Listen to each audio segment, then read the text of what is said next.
একাত্তরে যে দলটি, যে রাজনৈতিক দলটির নেতৃত্বে একাত্তর এলো, স্বাধীনতা এলো, সেই দলটির ভবিষ্যৎ আসলে বাংলাদেশে কি? এটা তো অনেক বড় একটা প্রশ্ন আপনি করেছেন যে আওয়ামী লীগের ভবিষ্যৎ তো আর আমরা বলতে পারবো না। আমরা আজকে বা সামনে কিছুদিনের অ্যানালিসিস করতে পারি যে এই ধরনের একটা আওয়ামী লীগ স্বভাবত এরকম ক্রাইসিস তো আওয়ামী লীগ আগে কখনো পড়েনি। 1975 সালে আওয়ামী লীগের একটা রাজনৈতিক হত্যাকাণ্ড হয়েছে, যার কারণে আপনি বলতেও পারেন খুব হার্শলি যে আওয়ামী লীগের পতন হয়েছে। কিন্তু এইবার আওয়ামী লীগের সামাজিক পতন হয়েছে। এই পতনটা বাংলাদেশের ইতিহাসে কখনো হয়নি, যার কারণে আমি বারবার বলি যে এরশাদ সাহেবের পতন হওয়ার পরও তার 3 দিনের মাথায় মিজান চৌধুরী তার বাড়িতে দল বানিয়েছিল বা দলের অফিস করেছিল। আজকে 7 মাস হয়ে গেল আওয়ামী লীগ একটা কুড়েঘরও পায়নি যে কেউ দাঁড়িয়ে বলবে।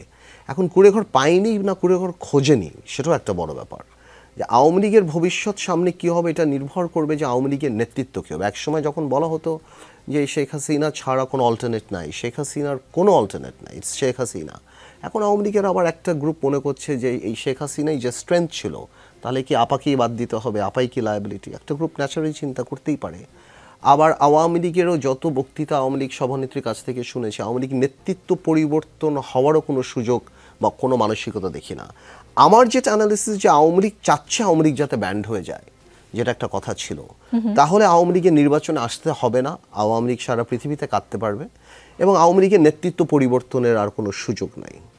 কারণ আর যদি ব্যান না হয় এবং আওয়ামী লীগ যদি নির্বাচন, ব্যান তো হচ্ছে না আমার যে পলিটিক্যাল ধারণা, আওয়ামী লীগ যদি নির্বাচনে অংশগ্রহণ করার জন্য খোলা, আওয়ামী লীগ আসুক নির্বাচন করতে, সেই ক্ষেত্রে আওয়ামী লীগের কিন্তু দায়িত্ব নিয়ে একটা প্রশ্ন উঠবে। বিকজ আমার মনে হয় না সভানেত্রী এই মুহূর্তে ওই মোরাল জায়গায় আছেন যে উনি জেল খেটে জেলে থেকে বসে ওটা করবে। ওটা করার জন্য অনেক মোরাল সাপোর্ট লাগে, যেটা আপনার 1/11-এর সময় ছিল যে উনি দেশে ফিরে এসে করেছেন, because people were with her.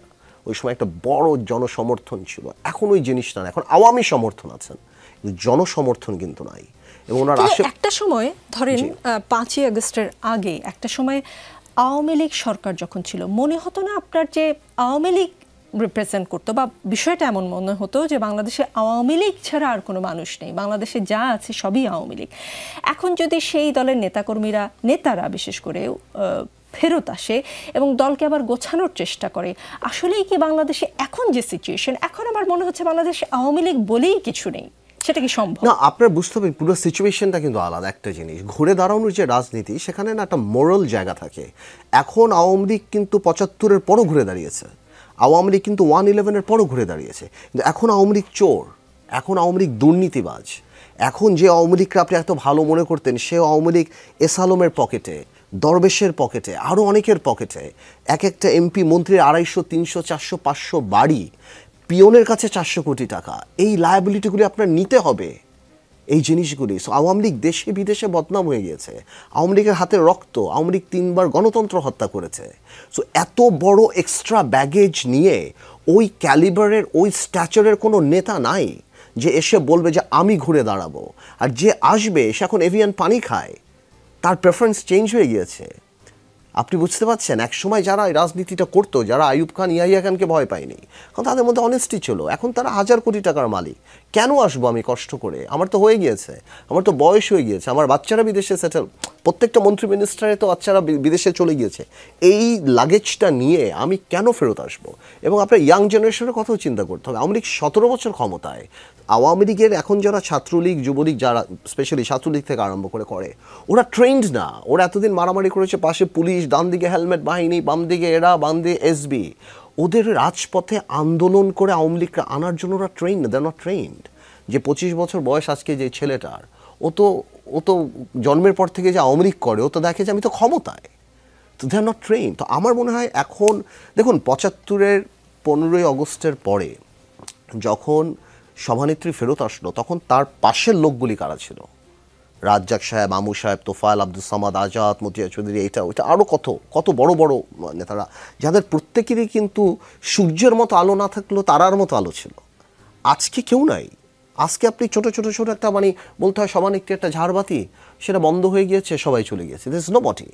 তো আপনার তো ওই টিম লাগবে, আজকে ওই টিমটা নাই। তো আমি মনে করি আওয়ামী লীগের জন্য সামনে খুব কঠিন অবস্থা হয়ে দাঁড়াবে। এবং মানে সভানেত্রী যদি কোনো কারণেও ওই কনফিডেন্স নিয়ে ফেরত আসে, তাহলে আমার মনে হয় যে things will be different, because আগের মতো ওই ইমোশন আওয়ামী লীগের পক্ষে নেই।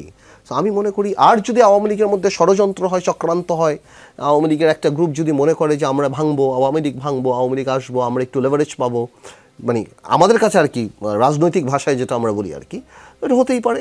সেই ক্ষেত্রে আবার সিচুয়েশন ডিফারেন্ট হবে। বাট এখন পর্যন্ত আপনি আওয়ামী লীগ বলে না, পলিটিক্যালি আগে গাছ লাগাতে হবে তারপর ফল খাবেন, আপনি আওয়ামী লীগ ওটা নিয়ে ইন্টারেস্টেডই না। আর আওয়ামী লীগের যেই ইউনূস সাহেবকে এবং এই ছাত্রদেরকে জঙ্গি ডাকা, ইউনূস সাহেবকে এবং গণঅভ্যুত্থানকে একটা ষড়যন্ত্র, চক্রান্ত, জঙ্গি অ্যাটাক ডেকে আপনি কিভাবে রাজনীতি করবেন? আপনার একদম ইউটার্ন দিতে হবে না? তো আমার মনে হয় যে আওয়ামী লীগ রাজনীতি করার চেয়ে এখন সার্ভাইভাল নিয়ে চিন্তিত। আর যদি মনে করে বাইরের কোনো দেশ প্রধানমন্ত্রীর তো একটা গলার মালা যেটা ইউনূস সাহেবের গলা থেকে খুলে অন্য কারো গলায় পরিয়ে দিলে উনি প্রধানমন্ত্রী হয়ে যাবেন বা কেউ হয়ে যাবেন, তাহলে আমার মনে হয় বোকার স্বর্গে বাস করে। ওই প্র্যাকটিক্যালিটি নেই। আওয়ামী লীগের আসলে প্রক্রিয়ার মধ্যে দিয়ে আসতে হবে, যেই প্রক্রিয়া এখনও স্টার্ট হয়নি।